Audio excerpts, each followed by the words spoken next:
इन दिनों मैं नबी में पढ़ती थी। अपने होने का एहसास तो था, लेकिन अपनी खूबसूरती की खबर ना थी। मैं आपा ही को खूबसूरत समझती थी, लेकिन आपा की शादी वाले दिन जब औरतें मुझे हैरत से देखने लगी तो मैं शर्मा गई। वो कह रही थी, ये तो खरिया से ज्यादा खूबसूरत है। कच्ची उम्र की लड़कियां ऐसी बातों का गहरा असर लेती हैं। मुझे पहली बार इल्म हुआ कि मैं भी देखने की चीज हूँ। अब ज्यादा ही आईना देखने लगी, बनाव सिंगार में दिलचस्पी लेने लगी। कहीं जाना होता तो सज सवर कर निकलने की कोशिश करती। एक दिन मैं अपने कमरे में खड़ी सिंगार में इसके आईने में खुद को देख रही थी कि एक लड़के का अक्स नजर आया। अपनी सूरत के मुकाबले ये शक्ल मुझे बदसूरत दिखाई दी। हालांकि फहद बदसूरत ना था, वाजिबी सी शक्ल थी उसकी। वो रिश्ते में मेरे मामू का बेटा और आपा का देवर भी था। पहले फहद हमारे यहाँ काम आता था। आपा खरिया की जब से शादी हुई थी, वो भाभी को लाने ले जाने का फरीजा अदा करने लगा। यूं उसका हमारे घर आना जाना बढ़ गया। जब किसी नौजवान लड़के का आना जाना बढ़ जाए तो जहन इसकी जानिब मतवज्जा हो जाता है और उसके बारे में सोचे भी आने लगती हैं। एक दिन फवाद आपा को लेने आया तो मैं घर में अकेली थी। आपा अम्मी के साथ शॉपिंग करने बाजार गई हुई थी। उसे मुझसे बातें करने का मौका मिल गया। कहने लगा, निगहत, क्या तुमने कभी सर्कस मेला देखा है? मैंने कहा, नहीं तो बताती चलूं। इन दिनों छोटे शहरों में मेले लगा करते थे जिसमें थिएटर, मौत का कुआं और सर्कस किस्म की चीजें होती थी। ऐसे मेलों ठेलों पर हम लोगों को जाने की इजाजत न थी, मगर स्कूल में हमारी कुछ हम जमात लड़कियां जब ये मेले देखकर आती तो बड़ी बातें करती। तब दिल में हसरत जागती कि काश हम भी ये सब देख पाते। इस बार ये मेला लगा तो मेरी हम जमात दोस्तों ने कहा, कल तुम हमारे साथ चलने का प्रोग्राम बना लो, अपनी अम्मी से इजाजत ले लो, बड़ा मजा आएगा। मुझे भला कहाँ इजाजत मिलने वाली थी। तुम लोग खुशकिस्मत हो, तुम ही जाओ, मैं नहीं जा सकती। उन्हें मैं अपनी मजबूरी बताकर मैंने खुद को बेबस और मसलूम समझा। सोचा कि मैं जिंदगी भर इन नेमतों से महरूम रहूंगी और यह हसरत अपने साथ कब्र में ले जाऊंगी। फहद ने जब मेले की बात की तो मेरे दिल के हसरत शोले की लपक बनकर आंखों से छलकने लगे। उसने मेरे इश्तियाक को भांप लिया। कहने लगा, समझ गया कि तुम्हें इजाजत नहीं मिलती। मैं एक तरकीब बताता हूँ, उस पर अमल करो, वरना उम्र भर अफसोस करती रहोगी कि जिंदगी में मेला नहीं देखा। मैं हैरत से उसका मुंह तक रही थी। साथ ही मुझे उस्मा और फरहाना की ऑफर याद आ रही थी कि कल हमारे साथ चलो, सच्ची बड़ा मजा आएगा। क्या खाक मजा आएगा, मैंने कहा था। जब अम्मा इजाजत मांगने पर 100 बातें सुनाएंगी और बहन कहेगी दोबारा भूल कर भी मेले में जाने की इजाजत जुबान पर मत लाना। अगर अब्बा ने सुन लिया तो जान से मार देंगे। भला मेले की दीद की खातिर कौन जान की बाजी लगाता है? जान तो सबको प्यारी होती है। क्या सोच रही हो? मुझे ख्यालों में डूबा देखकर फहद ने पूछा। मुझसे ऐसी बात ना पूछो जो हो नहीं सकती। क्यों नहीं हो सकती? अरे भाई, कहाँ ना के जान इजाजत नहीं मिलेगी। तुम अकल से पैदल हो। मैं तरकीब बताता हूँ, अपनी 2 सहेलियों को साथ लो और घर वालों से कहो कि तुम्हारे स्कूल में शाम को फंक्शन है, घर आने में जरा देर हो जाएगी। कैसा फंक्शन है? क्या कहूँ? मैंने अनाड़ियों की तरह कहा। अरे भाई, कह देना कि मीना बाजार है, सहेलियां आकर तुम्हें ले जाएंगी। क्या तुम्हारी अम्मा मना करेंगी स्कूल के फंक्शन में जाने के लिए? वो मना नहीं करेंगी, लेकिन मुझे झूठ बोलने से डर लगता है। बड़ी बुज़दिल हो। ऐसी बुज़दिल लड़कियां जिंदगी में कभी कामयाब नहीं हो सकती।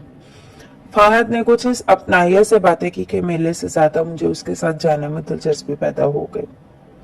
उसने कहा था कि सहेलियों को बता देना कि मैं तुम्हारा मामूजाद हूँ। मैं मेले में थिएटर के पास तुम्हारा इंतजार करूंगा। तुम सहेलियों से कहना कि मेरा कजन थिएटर का इंचार्ज है। तुम सबके टिकट लेकर रख लूंगा। अम्मी आए तो मैंने हिम्मत कर ली। पहली बार इस किस्म का झूठ बोलने जा रही थी, वो भी फहद के उकसाने पर। दिल को तो धड़कना था। आपा चली गई। तब अम्मी से कहा कि कल हमारे स्कूल में मीना बाजार है, अगर आप इजाजत दे तो मैं शिरकत कर लूँ। सुबह 12 बजे तक पढ़ाई होगी और जल्दी छुट्टी हो जाएगी। मीना बाजार 3 बजे से 6 बजे लगेगा। माँ ने कहा, स्कूल में फंक्शन है तो रुक जाना, मगर ज्यादा देर मत लगाना, वरना तुम्हारे वालिद गुस्सा करेंगे। मैंने उन्हें यकीन दिलाया कि देर ना करूंगी। तभी छोटे भाई को उस्मा के घर भेजा कि इसे बुला लो। जरा देर में वो आ गई। मैंने पूछा, कल शाम मेले में तुम जा रही हो? कहने लगी, हाँ, हम तो जा रहे हैं। कितनी देर लगेगी? घंटा 2 घंटा घूम कर वापिस आ जाएंगे। अच्छा ठीक, कल मैं भी स्कूल से तुम्हारे साथ चलूंगी। अम्मी को ये बताना कि कल हमारे स्कूल में मीना बाजार है, ठीक है? उसने खुश होकर कहा, अल्लाह का शुक्र है तुमने हिम्मत तो की, वगरना हम तुम्हें कुएं का मेंढक ही समझते थे। अगले दिन मैं उस्मा और फरहाना के साथ मेले में चली गई। मेरी निगाहें फहद को तलाश करने लगी। मैंने उस्मा से पूछा कि थिएटर किस तरफ है। वो मायनी खैस नजरों से मेरी तरफ देखकर बोली, क्यों, कोई वहां तुम्हारा इंतजार कर रहा है? ये सुनकर मेरा चेहरा सुर्ख हो गया। नहीं, मैं वैसे ही पूछ रही थी। अभी ये बातें हो ही रही थी कि मेरी नजर सामने वाले टेंट पर पड़ी जहाँ थिएटर लिखा हुआ था, और टेंट के दरवाजे के पास फहद खड़ा इधर उधर देख रहा था। तभी उसकी नजर हम पर पड़ी। मैं सोच रही थी कैसे अपनी दोनों सहेलियों से कहूँ कि तुम लोग इधर चलो जहाँ मेरा कजन हम सबके लिए थिएटर की टिकट लिए हमारा मुंतजिर है। ये मेरा पहला मौका था, तभी शर्मा रही थी। अभी कोई किस्सा गढ़ने का सोच ही रही थी कि दो लड़कों को अपनी तरफ आते पाया। उन्हें देखकर मेरी दोनों हमजोलियों के चेहरे खिल उठे। वो तेजी से उनकी तरफ बढ़ी। ये लड़के उनके मोहल्ले के थे और उन्होंने भी उनके लिए थिएटर के टिकट ले रखे थे। गोया उनकी पहले से इन लड़कों के से सासबास हो चुकी थी। मुझ पर ये इंकशाफ आज हुआ कि ये मेरी सहेलियां कैसी लड़कियां हैं। सोचकर दिल को सदमा हुआ, और जब ये ख्याल आया कि अगर मैं इन्हें बता दूंगी कि फहद मेरा कजन थिएटर का इंचार्ज है तो वो कतई यकीन नहीं करेंगी। वो तो इस मैदान की खिलाड़ी निकली थी। जाहिर है कि इस बात पर मुझे भी अपनी जैसी ही समझेंगी। अब क्या करूं? तभी मैंने फहद को इशारा किया, वहीं ठहरो। वो भी लड़कियों को देखकर तेवर पर बल डाल चुका था, जो मेरी सहेलियों से घुल मिलकर बातें कर रहे थे। उसमें ने अपनी साथी से कहा, ये हमारी सहेली पहली बार मेला देखने आई है, इसके लिए भी टिकट ले आओ। लड़के ने जवाब दिया, हमारा इंतजार करो, अभी शो में कुछ मिनट बाकी हैं, हम अभी टिकट ले आते हैं। फहद ये मंजर देख रहा था। लड़कों के जाते ही मैं बिगड़ गई। अकेली ही मेले से बाहर निकल पड़ी और उन्हें कहा कि अब कभी तुम्हारे साथ नहीं जाऊंगी। अगर मुझे इल्म होता कि तुम यहाँ आकर लड़कों से मिलती हो, उनके साथ मिलकर थिएटर देखती हो, तो तुम्हारे बहकावे में आकर यहाँ कभी ना आती। क्या यही है तुम्हारा मेला? वो रोकती रह गई और मैं दौड़ती हुई मेले से बाहर आकर एक दरख्त के नीचे रुक गई। मैं फहद का इंतजार कर रही थी। वो तेज तेज कदमों से चलता हुआ आ गया और बोला, तुमने ऐसी लड़कियों को दोस्त बना रखा है, मैं तो तुम्हें बहुत सीधी सादी और मासूम लड़की समझ रहा था। मैंने कहा, वो मेरी हम जमात है, लेकिन मैं कभी इनके साथ कहीं नहीं गई। आज तुम्हारे कहने पर उन्हें मीना बाजार का बताकर मेले पर चले आने को कहा था।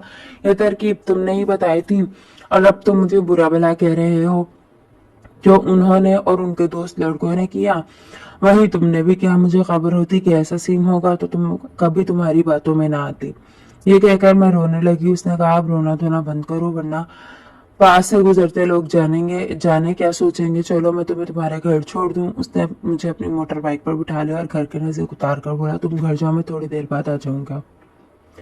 अल्लाह का शुक्र कि मैं स्कूल टाइम से सिर्फ 2 घंटे देर से पहुंची थी। अम्मी बोली, कैसा रहा मीना बाजार? अच्छा था, लेकिन मैं जल्दी आ गई। अच्छा क्या बेटी, तुम्हारे वालिद आ जाते तो 100 तरह के सवालात करते कि अभी तक निगहत स्कूल से क्यों नहीं आई, क्या खबर तुम्हें लेने, खुद स्कूल चले जाते। जी अम्मी, आज तो मीना बाजार गई हूँ, आइंदा कभी नहीं जाऊंगी। ये कहकर मैं अपने कमरे में घुस गई। इस वक्त फहद हमारे घर ना आया, लेकिन उसने आपस से मेरी शिकायत कर दी कि अपनी बहन का ख्याल रखना, उसकी सहेलियां अच्छी लड़कियां नहीं हैं।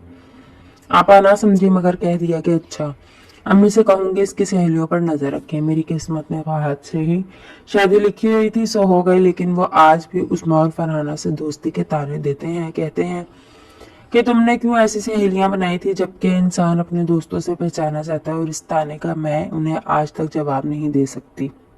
लेकिन मैं आज भी सोचती हूँ, अगर मेरी दोस्तें ऐसी थी तो इसमें मेरा क्या कसूर था।